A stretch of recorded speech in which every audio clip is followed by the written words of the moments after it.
क्यों कैसे आप सभी लोग, आशा करते हैं आप सभी लोग अच्छे होंगे। तो एक बहुत बड़ी समस्या रहती है सामाजिक विज्ञान के विद्यार्थियों के लिए जो क्लास 10th के हैं उनके लिए कि वो मानचित्र कैसे बने। तो उनके लिए मैं मानचित्र लेकर आया हूँ और इस वीडियो में उनको पूरा मानचित्र जो है फिल करके दिखाऊंगा। तो इस वीडियो में लास्ट तक बने रहें। यहाँ पर मैं मानचित्र आप लोगों को कैसे भरना है वो बताऊँगा। बाकी का वीडियो आप लोग देखना चैनल पर देख लीजिए।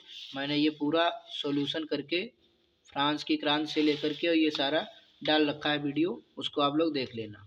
और यहाँ पे मैं सीधे आपको ले चलता हूँ मानचित्र का पोर्शन करने के लिए।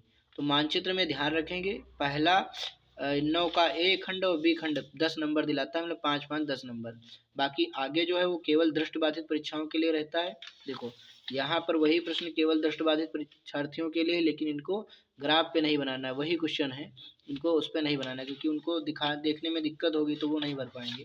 तो उनके लिए छूट होती है, लेकिन जो दृष्टिबाधित नहीं है वो लोग इसको फिल करेंगे। तो देखेंगे पहला प्रश्न क्या है साथियों। पहला प्रश्न है निम्नलिखित स्थानों को भारत के दिए गए रेखा मानचित्र में चिन्ह द्वारा नाम सहित दर्शाइए। सही नाम तथा सही अंकन के लिए आधे आधे नंबर दिए गए हैं।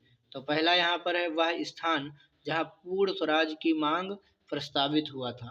वह स्थान जहाँ पूर्ण स्वराज की मांग स्थापित हुआ था। तो पूर्ण स्वराज हुआ था लाहौर में, मांग की गई थी 1929 में। तो यहाँ पर ये है पहला आंसर पूर्ण स्वराज का, लाहौर यहाँ पे दिख रहा होगा। इस जगह पे इसको दर्शाया गया है लाहौर को।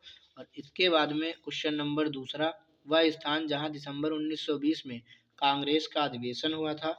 तो कांग्रेस का अधिवेशन हुआ था नागपुर में।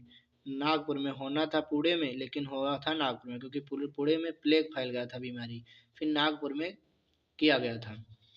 तो चलिए अगला क्वेश्चन देखते हैं। वह जनपद जहां जालियांवाला बाग हत्याकांड हुआ था। जालियांवाला बाग हत्याकांड 13 अप्रैल 1919 को कहाँ हुआ था? पंजाब के अमृतसर में हुआ था। रोलेट एक्ट के विरोध में सभी इकट्ठा हुए थे और वहां जनरल वो डायर ने गोलियां चलवा दी थी। तो यहाँ पर ये अमृतसर दिखाया गया है, इस तरीके से इसको देख सकते हैं, अमृतसर हो गया। अब इसके बाद में अगला है वह स्थान जहाँ आनंद भवन स्थित है। वह स्थान जहाँ आनंद भवन स्थित है। आनंद भवन स्थित है साथियों इलाहाबाद या प्रयागराज, जिसका अब नाम बदल गया है। तो ये इलाहाबाद हो गया, इलाहाबाद यहाँ पर, या फिर प्रयागराज यहाँ पर भर सकते हैं। इसके बाद में क्वेश्चन नंबर पांचवा, वह स्थान जहाँ सूती मिल श्रमिकों ने पहला सत्याग्रह किया था। तो उसका हो जाएगा अहमदाबाद मिल मजदूरों की हड़ताल 1918 में जो है ये हड़ताल हुई थी। आमरण अनशन किया था गांधी जी ने, उसमें सफलता भी उनको मिली थी, ये सक्सेस रहा था। और इसी में सबसे ज़्यादा मिल मजदूरों की वेतन भी बढ़ाया गया था और 33% और सैलरी भी जो है उनको बोनस भी जो भी दिया गया था पूरा। तो चलिए यहाँ पे क्वेश्चन नंबर 9 का बी देखते हैं और इसमें भी क्या करना है, दिए गए भारत के रेखा मानचित्र में निम्नलिखित स्थानों को चिन्ह सहित भरना है। भारत पश्चिम भारत स्थित सॉफ्टवेयर टेक्नोलॉजी पार्क चिन्ह द्वारा नाम सहित यहाँ पर भरना है। तो ये टेक्नोलॉजी पार्क कहाँ पर है? ये है पुणे में। ये कहाँ पे है? पुणे में। यहाँ पे हमने फिल कर रखा है, ये देखिए पुणे में, और यहाँ पे मैंने इसका चित्र भी बनाया हुआ है। 1 मिनट ब्लर कर गया, यहाँ पे ये पुणे में है और इसका मैंने चित्र भी बना दिया।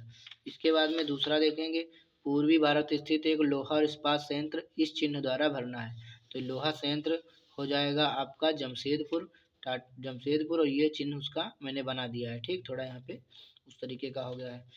अगला देखते हैं क्वेश्चन नंबर 3, दक्षिण भारत स्थित एक तापीय ऊर्जा संयंत्र इस चिन्ह द्वारा भरना है। तो ये दक्षिण भारत में तो हो जाएगा नवेली, क्या हो जाएगा यहाँ पर? नवेली, और ये चिन्ह हो गया इसका, और ये मैंने नवेली भर दिया है। अगला है छत्तीसगढ़ राज्य की राजधानी चिन्ह द्वारा भरना है। भैया छत्तीसगढ़ की राजधानी सबको पता होगी रायपुर, और यहाँ पे हमने इसको फिल किया है रायपुर को। अगला है पूर्वी भारत स्थित अंतर्राष्ट्रीय हवाई पत्तन चिन्ह द्वारा नाम से, ये हो जाता है यहाँ पर कोलकाता, ये हमने उसका चिन्ह बना दिया है। तो साथियों ग्राफ बनाएंगे, इसके नीचे वो चेक करके आपको नंबर यहाँ पे देके और योग यहाँ पर कर देंगे। यहाँ पे आपको अपना रोल नंबर फिल करना है, ये हमने करा दिया। अब इसके बाद में देखो नीचे दिया होता है केवल दृष्टिबाधितों के लिए, इसमें कह रहा है केवल उनको मानचित्र नहीं भरना है, केवल क्या करना है उत्तर पुस्तिका में लिखेंगे तब भी उनको 1-1 नंबर यहाँ पे दिया जाएगा। तो चलिए आशा करते हैं आप लोगों को ये वीडियो पसंद आया होगा। अगर आप लोग ऑब्जेक्टिव देखना चाहते हैं तो एक बार ऑब्जेक्टिव भी देख लीजिए। यहाँ पर फ्रांस की क्रांति हुई थी 1789 में, दूसरा क्वेश्चन है, जर्मनी के एकीकरण का जनक कौन था? बिस्मार्क था। भारत का पहला लौह संयंत्र स्थापित किया गया जमशेदपुर। अंतर्राष्ट्रीय विश्व बैंक की स्थापना की गई 1944 में। विश्व में आर्थिक महामंदी आई 1929 में। कार्नला संबंधित था ब्रिटेन से। हिंदी है भैया राजभाषा। और देखते हैं यहाँ पर, जनसंघ की स्थापना हुई थी 1951 में, जिसका नाम दादा भाई नौरोजी ने इंडियन नेशनल कांग्रेस कर दिया था। किसका संबंध लोकतंत्र से नहीं है? बहुसंख्यकों का संस्थाओं से, मतलब बहुसंख्यकों के शासन से। भारतीय संविधान में महिलाओं के लिए आरक्षण की व्यवस्था स्थानीय संस्थाओं में। कौन सा आर्थिक विकास का लक्ष्य है? इनमें से सभी। तृतीय क्षेत्र का व्यवसाय है बैंकिंग। और औपचारिक साख को नियंत्रित करता है कौन? निम्नलिखित में से अनौपचारिक साख को नियंत्रित करता है? इनमें से कोई नहीं। अगला है, निम्नलिखित में से कौन अंतर्राष्ट्रीय व्यापार का अवरोधक है? ए और बी दोनों। 15 नंबर है, उपभोक्ता के शोषण का रूप है? इनमें से सभी। अगला है, संपूर्ण उत्तरी मैदान बना है जलोढ़ मृदा से। और इसके बाद में कौन वन संसाधनों के सिकुड़ने का कारण नहीं? अनारक्षित वनों का विस्तार। कौन भारत में रोपड़ फसल का उदाहरण नहीं है? धान। कौन खनिज उद्योग है? पेट्रोल रसायन उद्योग। और इसके बाद में स्वर्णिम चतुर्भुज योजना संबंधित है महाराजमार्ग विकास से, यानी डेवलपिंग नेशनल हाईवे से। ये हो गए 20 ऑब्जेक्टिव। और इसके बाद देख लीजिए, पूरा पेपर ही दिखा देता हूँ आपको थोड़ा सा। देखिए 4 नंबर में आया है, भारत की आर्थिक तथा राजनीतिक स्थिति प्रथम विश्व युद्धों के प्रभावों का उल्लेख कीजिए। अथवा अगर नहीं करते तो आर्थिक महामंदी के 2 प्रमुख कारणों का उल्लेख करना है। 4 नंबर आपको मिल जाएंगे। अगला है, भारतीय राजनीतिक व्यवस्था में क्षेत्रीय दलों के बढ़ते महत्व के 2 प्रमुख कारण का उल्लेख कीजिए। 4 नंबर। लोकतंत्र की 4 प्रमुख विशेषताओं का उल्लेख कीजिए, तो भी 4 नंबर। चाहे ये करिए चाहे ये करिए, एक ही करना, कुछ बच्चे 2-2 कर देते हैं। जानते हैं, डबल नंबर मिल जाएंगे। परिवहन क्षेत्र का विकास देश के विकास में कैसे सहायक हो सकता है? 2 के लाभ बताइए, 4 नंबर। अगर ये नहीं करते तो अयस्क क्या होते हैं? भारत में लौह अयस्क की 2 प्रमुख पेटियां कौन सी हैं? ये लिखना है।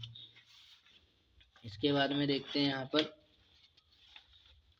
तीसरा, सूचना का अधिकार क्या है? यह किस प्रकार उपभोक्ता की शक्ति में वृद्धि करता है? 4 नंबर। अथवा भारत सरकार द्वारा विदेशी निवेशों को आकर्षित करने हेतु उठाए जाने वाले 2 उपायों का वर्णन। 4 नंबर। फिर यहाँ पर देखते हैं, भारत में राष्ट्रवाद के उदय के प्रमुख कारणों की व्याख्या कीजिए। 4 नंबर। 4 नंबर नहीं, कितने हैं नंबर यहाँ पे? 6 नंबर। 6 नंबर। या तो फिर फ्रांस की क्रांति के प्रमुख कारणों का वर्णन कीजिए, तो भी 4 नंबर। भारत की संगठनात्मक शासन व्यवस्था का उल्लेख करें, तो भी 6 नंबर। अगर ये नहीं करते तो कम्युनलिज्म यानी सांप्रदायिकता से क्या तात्पर्य है? सांप्रदायिकता से क्या तात्पर्य है? या किस प्रकार भारतीय समाज के लिए हानिप्रद है? 6 नंबर। अगला देखते हैं यहाँ पर, अर्थव्यवस्था के 3 क्षेत्र कौन से हैं? भारत के आर्थिक विकास के साथ विभिन्न क्षेत्रों की संरचना में परिवर्तन का वर्णन कीजिए। अनौपचारिक साख क्या है? भारत के साख विस्तार में अनौपचारिक साख की आवश्यकताएं एवं चुनौतियां एक एक उदाहरण समझें। अगला है 6 नंबर का, भारत में वन एवं वन्य जीवों का संरक्षण क्यों आवश्यक है? इस हेतु उठाए गए किन्हीं 2 कदमों को बताइए। भारत में प्रचलित किन्हीं 3 प्रमुख प्रकारों का संक्षिप्त वर्णन कीजिए, तो भी आपको उतने ही नंबर मिलेंगे। और ये फिर हो गया, फिर तो मैंने करा ही दिया। चलिए, बेस्ट ऑफ लक आप सभी के लिए। धन्यवाद चैनल से जुड़ने के लिए। फुल वीडियो सॉल्यूशन देखना चाहते हैं तो चैनल के प्लेलिस्ट में जा कर के इसको ज़रूर देख लें।